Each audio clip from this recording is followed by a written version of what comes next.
Selamat datang di channel saya Serangga Gatal. Jangan lupa di subrek, like and share. Mimin doakan semoga kita sehat semua. Oke, kita mulai.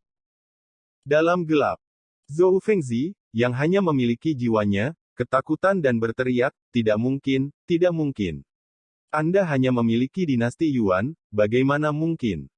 Sebelum dia selesai berbicara, dia ditekan oleh suara acuh tak acuh Sui. Pedang ketiga. Ini seperti panggilan dari neraka. Jiwa Zhou Fengzi bergetar, dia berbalik dan segera melarikan diri, tidak berani ragu sama sekali. Pedang itu menyala. Roh Zhou Fengzi terbagi menjadi dua dan benar-benar menghilang. Aku bahkan tidak punya waktu untuk berteriak. 3 pedang, berikan Zhou Fengzi kematian. Adegan saat ini tidak diragukan lagi memenuhi kata-kata Sui sebelumnya. Penonton terdiam. Malam semakin gelap dan hujan tidak menunjukkan tanda-tanda akan reda. Suasana musim gugur yang menusuk tulang tidak dapat dibandingkan dengan dinginnya hati semua orang saat ini. Tubuh mereka dingin, seperti jatuh ke dalam gua es. Pertempuran ini hanya masalah beberapa saat sebelum dan sesudah. Sui hanya membuat 3 pedang. Tetapi ketiga pedang ini seperti palu yang berat, yang membuat semua orang gemetar, kepala mereka linglung, dan mereka hampir tidak bisa mempercayai mata mereka. Siapa yang mengira bahwa seorang pemuda di dinasti Yuan dapat melukai Zhou Fengzi pada tahap awal transformasi roh dengan 1 pedang? Siapa yang mengira bahwa di bawah pedang kedua Sui, tubuh Zhou Fengzi akan dipotong, dan jika dia tidak melarikan diri tepat waktu, bahkan jiwanya akan hampir musnah. Dan pedang ketiga lebih seperti bergerak, mengirim musuh ke jalan sepenuhnya di bawah situasi kemenangan yang pasti. Wow! Hujan musim gugur sangat deras, menghilangkan bau busuk yang merasuki dunia. Wajah cantik Jiang Li pucat dan hilang, tubuhnya yang ramping sedikit gemetar, dan sepasang mata Phoenix yang indah dipenuhi dengan kesurupan. 3 pedang Sui benar-benar menghancurkan harga dirinya dan menumbangkan kognisinya, sehingga pikirannya sedikit menakutkan, dan dia tidak bisa pulih untuk waktu yang lama. Hati Qiyu Hengkong gelisah, dan hanya ada satu pikiran di benaknya, ilmu pedang Dao Yousu. Ternyata sangat kejam. Tao Yunqi, Gu Tengying dan keturunan lain dari sekte pedang Tiansu sangat ketakutan sehingga wajah mereka menjadi pucat, seperti selir yang berduka. Mereka tidak tahu seberapa kuat Sui. Ketika mereka berada di kota hantu kerajaan King Huai, Tao Yunqi dan Gu Tengying secara pribadi mengalami betapa menakutkannya kekuatan Sui. Tetapi ketika mereka mematahkan kepala mereka, mereka tidak menyangka bahwa seorang pemuda dari dinasti Yuan seperti Sui benar-benar dapat membunuh Zhou Fengzi. Perhatikan bahwa ada 3 situasi untuk pertempuran lintas batas. Salah satunya adalah kemampuan untuk melintasi batas dan bersaing dengan lawan, tetapi hanya itu. Yang kedua adalah kemampuan untuk membunuh lawan lintas batas, yang sangat langka, tetapi bukan tidak mungkin. Sama seperti di Danau Skala Emas ini, Zheng Pu muda pernah mengalahkan Tang Xiaoshan, leluhur keluarga Tang, dengan sepasang tinju. Tidak ada keraguan bahwa Zheng Pu memiliki latar belakang untuk membunuh Tang Xiaoshan. Tipe ketiga tidak hanya mampu membunuh musuh lintas batas, tetapi juga memiliki kekuatan untuk menghancurkan secara mutlak. Hanya saja situasi seperti ini, melihat dunia, jarang terjadi di zaman kuno dan modern, dan tidak mungkin melihatnya selama ribuan tahun, hampir legendaris. Bagaimanapun, mampu memiliki kekuatan untuk bertarung melintasi perbatasan sudah merupakan jenius yang tak tertandingi. Dan sekarang, situasi ketiga ini terjadi pada Sui, dia tidak hanya bisa mengalahkan Zhou Fengzi, tetapi juga membunuhnya seperti membunuh ayam dan monyet. Tidak, itu tidak mungkin. Tidak mungkin. Sebelumnya, dia bersemangat dan menantikannya, berpikir bahwa kali ini cukup untuk membalas dendam dan mengeluarkan kebencian di dalam hatinya. Namun, Zhou Fengzi, yang dia anggap sebagai pendukungnya, terbunuh. Sebuah energi pedang melintas, dan kepala Zhou Zigan terlempar.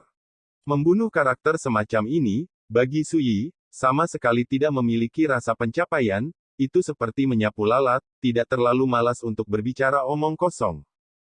Sejauh ini, Zhou Fengzi dan Zhou Ziqian sudah mati. Sui, kamu. Tao Yunqi berteriak, seolah dirangsang oleh kematian Zhou Ziqian. Tetapi ketika Sui melihat ke atas, Tao Yunci tiba-tiba menghentikan suaranya seperti bebek yang dijepit lehernya, gemetar seluruh, kepalanya menunduk, dan dia tidak berani menatap Sui. Sui tidak akan peduli dengan karakter yang tidak layak ini. Dia memegang payung di satu tangan dan punggungnya di tangan lainnya, memandang Yu Wensu di danau skala emas di kejauhan, dan berkata, "Sekarang, apakah kamu masih punya nyali untuk bertarung denganku?" Suaranya datar.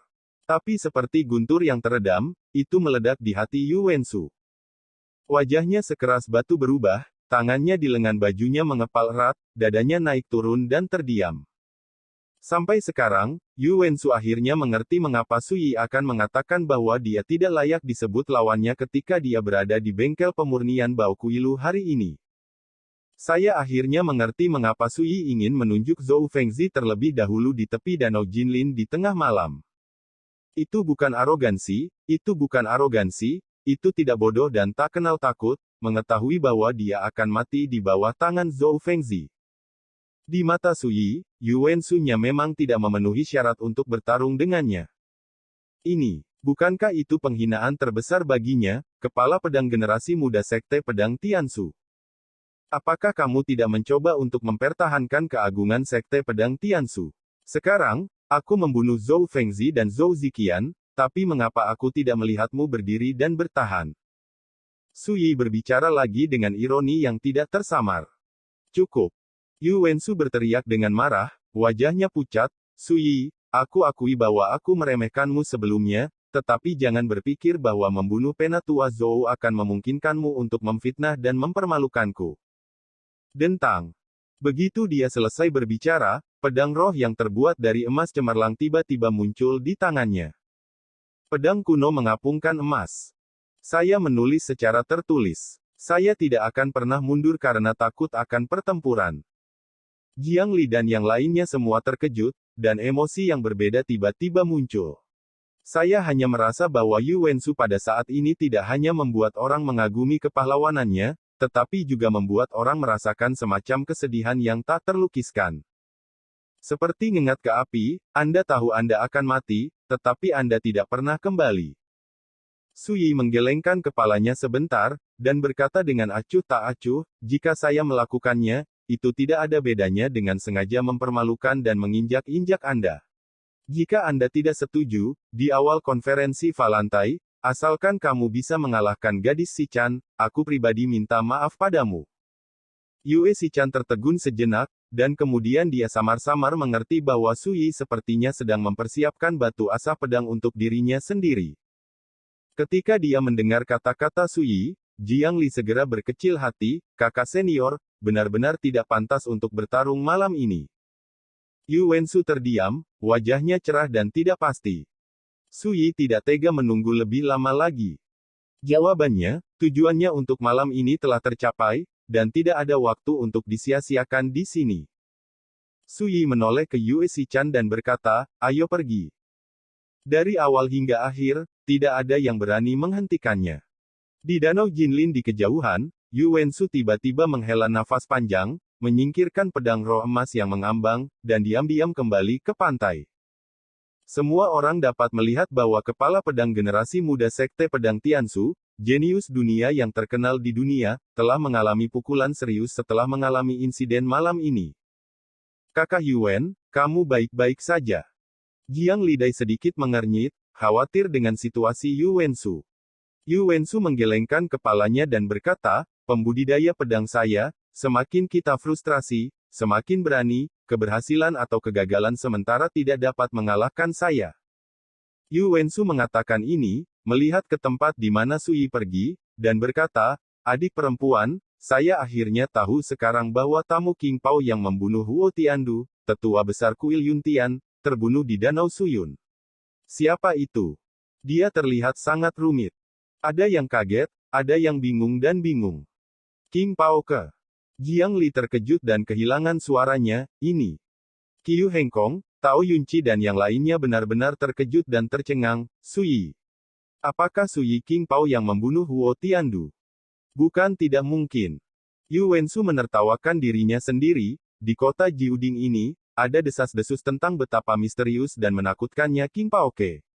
Justru karena kemunculan King Paoke inilah yang membuat kota saat ini, ada orang-orang yang mengenakan jubah hijau dan meniru jubah King. Ini kenapa kita tidak penasaran dan berspekulasi tentang identitas jubah hijau ini? Wajah giok indah Jiang Li menjadi rumit, dan menghela nafas. Ya, ketika kita berbicara tentang tamu King Pao, kita semua menganggapnya sebagai ahli ilmu pedang. Siapa yang bisa berpikir bahwa tamu King Pao ini akan pemuda alam? Di antara tiga pedang, mudah untuk membunuh Zhou Fengzi dan orang lain di alam roh. Mengenakan jubah hijau lagi, dikombinasikan dengan detail pertempuran di Danau Suyun, ini membuat Jiang Li semakin yakin bahwa Suyi adalah jubah hijau yang memenuhi kota Jiuding. Penampilan saya hari ini memang kecoa menggoyang pohon dan di luar kekuatan saya sendiri. Yu Wensu menarik napas dalam-dalam, dan ekspresinya menjadi tenang kembali. Namun, kejadian ini juga membuat saya lebih jelas bahwa parit alami antara jalan Yuandao dan jalan-jalan spiritual bukanlah itu tidak dapat dipatahkan. Penjahat kuno Zeng Wu bisa melakukannya, Suyi bisa melakukannya, dan cepat atau lambat, aku juga bisa. Pada akhirnya, matanya penuh dengan tekad. Tao Yunci tidak bisa menahan diri untuk tidak berkata, kakak senior Yuan, Penatua Zhou dan yang lainnya dibunuh oleh Suyi, apa yang terjadi malam ini? Apakah itu masalahnya? Yu Wensu berkata dengan sungguh-sungguh, masalah ini tidak dapat diselesaikan oleh saya sendiri, saya harus melaporkannya ke sekte, dan sekte akan memutuskan. Jiang Li juga mengangguk diam-diam, keputusan Yu Wensu adalah yang paling masuk akal. Lalu, bagaimana kita harus menghadapi pengkhianat Qiu Hengkong? Tao Yunci memandang Qiu Hengkong, tidak menyembunyikan rasa jijik dan penolakannya. Pengkhianat. Jiang Lidai mengerutkan kening, mengapa saudara muda Qiu mengkhianati sekte itu? Baru saja. Tepat ketika Tao Yunci hendak menjelaskan, Jiang Li menyela dengan dingin, Penatua Zhou adalah balas dendam untuk balas dendam pribadi, dia tidak bisa mewakili sekte, saudara junior Qiu dan Suyi adalah teman lama, mengingatkan Suyi bahwa ini adalah hal yang benar. Lakukan. Ada apa? Tao Yunci terdiam dan wajahnya jelek. Kebencian Jiang Li terhadap Tao Yunci sangat dalam sampai ke tulangnya. Ketika saya berada di kerajaan King Huai, itu adalah provokasi dari Tao Yunci yang menyebabkan konflik dengan Suyi.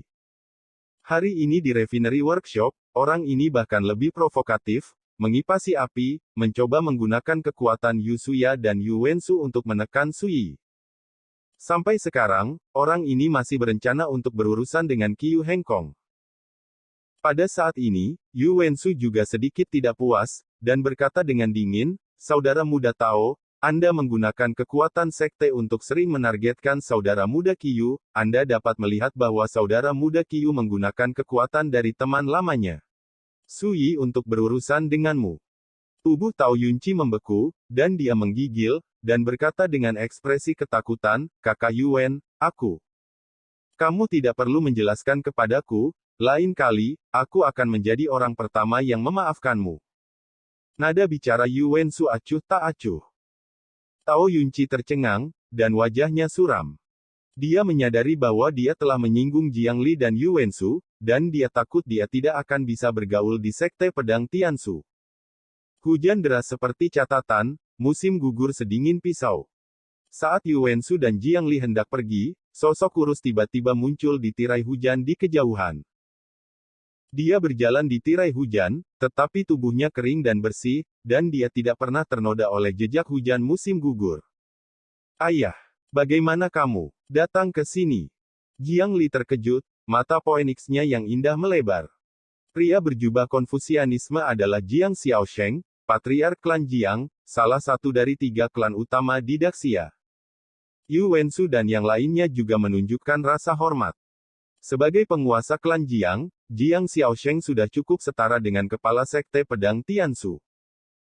Jika aku tidak datang, semuanya tidak akan berakhir dengan baik malam ini. Jiang Xiaosheng menghela nafas, ekspresinya sedikit rumit. Jiang Li bertanya dengan heran, apa maksud ayah?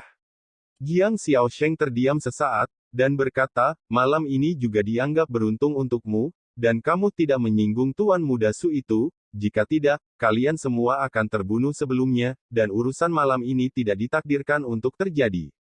Diperlakukan melawan itu. Seberapa besar pengaruh Tuan Muda Su? Hujan musim gugur sangat dingin, dan malam sedingin pisau. Apa artinya ini? Mungkinkah Sui tidak hanya sangat kuat, tetapi juga tak terbayangkan? Kalau tidak, sebagai Jiang Xiaosheng, mengapa dia mengucapkan kata-kata ini? Ayah. Tepat ketika Jiang Li membuka mulutnya untuk menanyakan sesuatu, Jiang Xiaosheng menyela dengan melambaikan tangannya, jangan publikasikan apa yang terjadi malam ini, tidak sepatah kata pun. Suara itu tegas dan kuat. Penampilan cantik Jiang Li berubah, dan dia merasakan hawa dingin yang belum pernah dia rasakan sebelumnya. Yu Wensu dan yang lainnya terdiam. Jiang Xiaosheng sudah mengatakan ini. Tidak peduli seberapa bodohnya mereka menyadari bahwa Su Yi tidak hanya dalam kekuatan, tetapi itu cukup untuk membuat mereka putus asa, dan bahkan dalam hal identitas, itu bukan sesuatu yang dapat mereka sakiti. Memikirkan ini, Tao Yunqi, Gu Tengying dan karakter lainnya, telah ketakutan sampai ke inti, dan benar-benar merasakan ketakutan. Hanya Qiyu Hengkong yang bingung. Saudara Su, apakah ada asal lain yang tidak diketahui? Kalau tidak, mengapa orang-orang seperti kepala klan Jiang begitu tertutup ketika menyebutkan dia? Ayah, kematian penatua Zhou ditakdirkan untuk disembunyikan. Jiang Li berbicara dengan suara rendah. Mata Jiang Xiaosheng menjadi semakin rumit, dan dia berkata, ini tidak ada hubungannya dengan kita, dan seseorang akan menyelesaikan masalah ini. Hujan musim gugur semakin kuat dan deras, mengalir seperti air terjun. Pada tanggal 15 September Sui memasuki kota, dan malam itu di Huan Xixia, dia membunuh si Kongbao, iblis kuno Tianyan Momen, dan iblis tua Huatu jatuh. Pada malam tanggal 16 September di atas Danau Suyun, Huo Tiandu, tetua agung dari gerbang dalam istana surgawi Yuntian, meninggal di bawah pedang Sui. Dan malam ini, di tepi Danau Jinlin, Zhou Fengzi, tetua baru sekte pedang Tiansu, juga dibunuh oleh 3 pedang Sui. Hanya dalam 3 hari, ketiga karakter transformasi roh mati karena dia. Melihat 300 tahun terakhir dari dunia budidaya Daxia, tidak ada karakter transformasi roh yang jatuh yang membunuh sebanyak putra ini. Di puncak Gunung Tianmang, di Loteng, pria parubaya berjubah kain meletakkan tangannya di belakang punggungnya, dengan senyum masam di wajahnya, kepalanya sebesar ember. Wang Jiu memiliki wajah aneh dan nada yang rumit, tidak apa-apa jika itu masalahnya, tetapi setiap kali kita harus mengambil inisiatif untuk menyeka pantatnya, itu terlalu memalukan. Jubah kain setengah bayam menghela nafas tak berdaya, menggosok ujung alisnya, dan berkata, jika Anda memikirkannya dengan hati-hati, hal-hal ini tidak dapat disalahkan pada Sui. Wang Jiu mengangguk dan berkata, jika Anda berubah ke peran lain, Anda akan menjadi sasaran kekuatan besar seperti gerbang iblis Tianyan, kuil Yuntian, dan sekte pedang Tiansu, saya khawatir dia akan mati lebih awal. Tidak peduli berapa kali, itu tidak akan membuat gelombang sama sekali. Tetapi ketika itu terjadi, Sui bukan orang biasa. Jika Anda harus menyalahkan, Anda hanya bisa menyalahkan kekuatan besar yang terbiasa melakukan hal-hal baik, berpikir bahwa dia adalah berurusan dengan seorang kultivator dari negara kecil yang terpencil. Pada akhirnya, tapi itu mengenai pelat besi. Jubah kain setengah baya melambaikan tangannya dan berkata, ini musim yang bermasalah, mungkin begitu. Namun, dibandingkan dengan membantu Sui membersihkan kekacauan, memperbaiki arai batas kota Jiuding adalah hal yang paling penting. Wang Jiu menyipitkan matanya dan mengangguk. Ngomong-ngomong, apakah Jiang Xiaosheng tidak puas dengan ini? Pertanyaan setengah baya dalam jubah kain.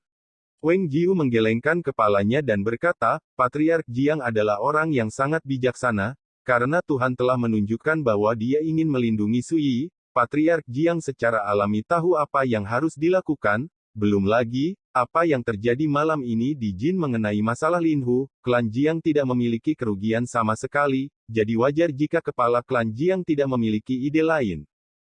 Jubah kain setengah baya merenung sejenak, dan berkata, Anda menulis surat kepada Master Sekte Tiansu Jianzong, mengatakan bahwa selama mereka berhenti di sini, saya dapat memberi Tiansu Jianzong salinan, transformasi roh, Bao Yuan, sebagai kompensasi. Jika mereka tidak setuju, beritahu mereka dengan jelas, saya akan mengurus masalah ini sampai akhir. Kata-katanya biasa saja, tetapi ada kekuatan penghinaan yang besar. Wang Jiu terkejut dan berkata, Tuan, betapa berharganya sumber transformasi spiritual, cukup bagi Sekte Pedang Tiansu untuk menumbuhkan karakter lain di alam transformasi spiritual, dan sekarang untuk membantu Sui membersihkan endgame. Setimpal. Pria parubaya berjubah kain tertawa, itu hanya sumber harta karun dari roh transformasi, bagaimana itu bisa dibandingkan dengan memperbaiki arai batas kota Jiuding? Bagaimana itu bisa dibandingkan dengan hubungan baik yang dibentuk oleh Sui? Berbicara tentang ini, dia memandang Wang Jiu dan berkata dengan suara yang dalam, Jiu tua, pihak berwenang terobsesi, apakah Anda telah hidup selama bertahun-tahun? Apakah Anda pernah melihat seseorang seperti Sui yang tidak dapat diukur dengan akal sehat? Angka. Wang Jiu menggelengkan kepalanya. Aku belum melihatnya, aku bahkan belum pernah mendengarnya. Mata setengah baya dalam jubah kain itu halus, dan suaranya lebih dan lebih mendalam. Seorang pemuda ranah Yuanfu, tidak hanya memiliki kemampuan untuk membunuh pembudidaya alam spiritual, tetapi juga memperbaiki formasi batas kota Jiuding, dan hari ini berada di bengkel pemurnian gedung Baokui. Dengan keterampilan casting pedang dengan satu tangan, Yusuya dan orang tua arogan lainnya dapat menundukkan kepala dengan kagum. Peran seperti itu 30.000 tahun yang lalu, itu jarang terjadi. Dia melihat ke langit malam di kejauhan dan berkata, jika dunia yang mempesona itu datang, dengan warisan Sui dan Taoisme, kecemerlangan seperti apa yang harus dia tunjukkan? Zheng Pu, ini apa yang dikatakan penjahat kuno itu benar, dunia di masa depan adalah panggung bagi generasi muda untuk bersaing, dan orang-orang tua yang sekarang berdiri di puncak dunia ditakdirkan untuk dilampaui di masa depan, dan bahkan menjadi foil. Hati Wang Jiu bergetar, dan dia samar-samar mengerti mengapa pesta parubaya berjubah kain itu sangat menjunjung tinggi Sui. Larut malam. Halaman King Yun. Hujan turun deras dan angin bertiup kencang. Di ruang loteng, lilin merah berkedip dan suasana menjadi hangat. Itu dia. Sui menjauhkan tangannya dari perut halus dan lembut Yue Chan, dan menghela napas panjang. King Wan dengan rapi membantu Yue Chan menutupinya dengan selimut. Melihat cahaya merah Yue Chan yang bersinar, dia tampak sangat halus dan cantik. King Wan tidak bisa menahan diri untuk tidak mengerutkan bibirnya dan tersenyum, kakak, kamu sangat cantik ketika kamu malu. Yue Chan malu, bulu matanya sedikit bergetar, dan berkata, ini kamu. Tidakkah kamu malu? Pojok, untuk sementara, saya tidak tahu bagaimana berbicara. Ekspresi ketidakberdayaannya membuat Yue Chan tercengang. Gadis cantik ini dengan pesona mempesona yang tiada taraf, jadi, bisakah dia begitu pemalu? Sui duduk di sana dengan malas, menatap Yue Chan dan King Wan di bawah bayangan lampu. Dia merasa bahwa meskipun itu adalah malam musim gugur yang dingin, matanya penuh dengan warna musim semi yang indah, manis dan lezat. Melihat bahwa Sui tidak punya rencana untuk menghindar, Yue Chan menahan rasa malunya, dan dengan rapi mengenakan pakaiannya dengan gemerisik di bawah selimut, lalu bangkit dan turun dari tempat tidur, berniat untuk pergi. Sui mengeluarkan slip batu giok dan menyerahkannya. Ini adalah warisan yang disebut Xiaoxing Su Sword Classic, yang paling cocok untuk bakat Xuanzao Spirit Body Anda, dan kemudian bekerja sama dengan Cicada Heart Sword yang saya tempa untuk Anda, bahkan melawan karakter seperti Yu Wensu di konferensi Dharmana Lantai, itu sudah cukup untuk tetap tak terkalahkan. Yue Chan membeku. Baru pada saat itulah dia menyadari bahwa Sui telah mengaturnya dengan baik dan hati-hati, mulai dari casting pedang hari ini, untuk memberinya warisan kendo ini, dan bahkan membantunya memilih Yu Wensu sebagai lawannya. Teliti. Hati gadis itu naik turun, matanya yang dingin menjadi lembut, dan dia sangat tersentuh. Melihat bahwa dia akan mengucapkan terima kasih, Sui berhenti satu langkah sebelumnya, jangan berterima kasih padaku, aku tidak melakukan ini untuk membuatmu merasa bersyukur. Kamu dapat mengembangkan cahayamu sendiri di benua Changqing ini di benua Changqing. Masa depan. Yue Chan tercengang, menggigit bibir merah mudanya dengan ringan, dan mengangguk, ya. Mata bintang gadis itu seperti air, dan wajahnya yang cantik penuh ketegasan dan ketenangan. Pagi selanjutnya. Itu baru fajar. Posisi busur. Seorang pemuda tampan dengan rambut ungu dan mahkota emas dan jubah giok mengangkat tangannya dan menunjuk ke kejauhan kota Jiuding, mengatakan, "Pergi langsung ke Gunung Tianmang, aku akan menemui kaisar musim panas ini." Sekian dulu update-annya, tunggu lanjutannya di channel saya Serangga Gatal, di subscribe ya guys. Terima kasih.